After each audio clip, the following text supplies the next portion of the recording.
Assalamualaikum warahmatullahi wabarakatuh. Perkenalkan, nama saya Dean Yusuf, NIM 941488. Saya dari kelas A. Video ini saya buat untuk memenuhi tugas presentasi mata kuliah Ekonomi Keuangan dan Perbankan. Baik, pada kesempatan ini saya akan menjelaskan secara singkat dan jelas tentang kasus korupsi yang menimpa PT Asuransi Jasa Indonesia. Mulai dari latar belakang, kronologi, faktor penyebab, dampak ekonomi dan sosial, sampai solusi yang dapat diusulkan. Latar belakang kasus ini bermula dari temuan adanya dugaan pembayaran komisi fiktif oleh perusahaan asuransi milik negara tersebut. Temuan audit menunjukkan pembayaran komisi dilakukan kepada pihak yang tidak terdaftar sebagai agen resmi dan tidak melaksanakan kewajiban sebagai agen, sehingga dinilai menimbulkan kerugian negara. Penyidikan oleh Komisi Pemberantasan Korupsi (KPK) menurut praktik pembayaran komisi untuk rentang tahun tertentu yang dianggap tidak wajar. Baik, begini kronologi singkat kejadian.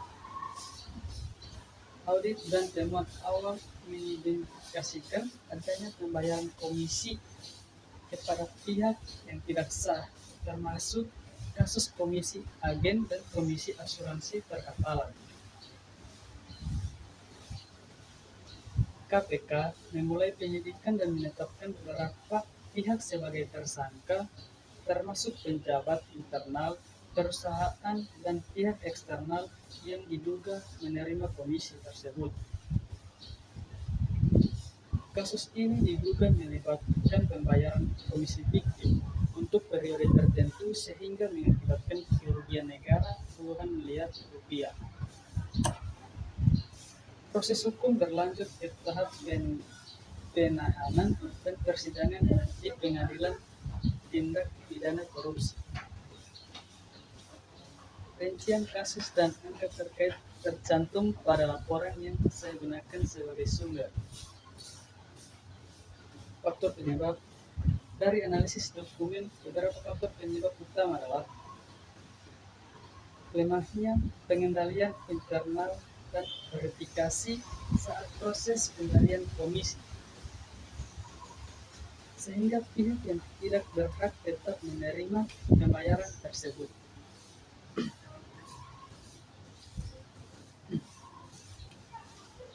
Penyalahgunaan wewenang oleh oknum internal yang bekerja sama dengan pihak eksternal. Budaya perusahaan yang kurang menekankan kepatuhan dan etika bisnis, sehingga celah untuk praktik tidak sah dapat muncul dan berkembang. Dampak ekonomi dan sosial. Dampak yang timbul cukup signifikan. Kerugian keuangan negara mencapai puluhan miliar rupiah dana baru yang seharusnya dipakai untuk kepentingan umum menjadi tergerus. Menurunnya kepercayaan publik terhadap BUMN dan industri asuransi yang berpotensi membuat masyarakat ragu menggunakan produk asuransi tersebut. Kerusakan reputasi industri dan kebutuhan intervensi hukum yang memakan waktu dan biaya, serta potensi gangguan terhadap pelayanan yang seharusnya diberikan kepada masyarakat. Solusi dan rekomendasi untuk mencegah kasus serupa. Beberapa langkah konkret yang direkomendasikan adalah perkuat Good Corporate Governance atau yang singkat jadi GCG. Perbaiki struktur pengawasan dewan, komisaris dan direksi serta pastikan independensi fungsi pengawasan. Tingkatkan pengendalian internal dan prosedur verifikasi pada proses pembayaran komisi.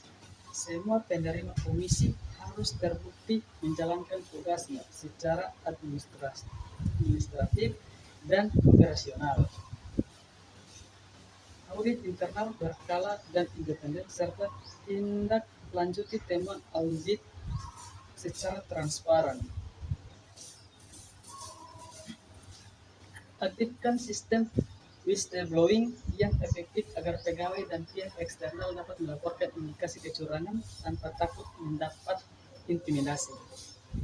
Pelatihan intensif tentang etika dan kepatuhan kepada seluruh pegawai untuk mengubah budaya perusahaan menjadi lebih patuh dan akuntabel. Penegakan hukum tegas terhadap oknum yang terbukti melanggar agar memberi efek jera. Baik, kesimpulan, kasus korupsi di PT Asuransi Jasa Indonesia menunjukkan bahwa kelemahan pengendalian internal, penyalahgunaan wewenang, dan budaya perusahaan yang belum mengedepankan kepatuhan dan dapat menyebabkan kerugian besar bagi negara dan menurunnya kepercayaan publik. Pencegahan memerlukan kombinasi perbaikan tata kelola, pengawasan yang ketat, transparansi, dan penegakan hukum. Implementasi rekomendasi tersebut penting agar BUMN sektor asuransi kembali dipercaya dan berfungsi untuk kepentingan publik. Demikian, itulah penjelasan singkat dari saya. Wassalamualaikum warahmatullahi wabarakatuh.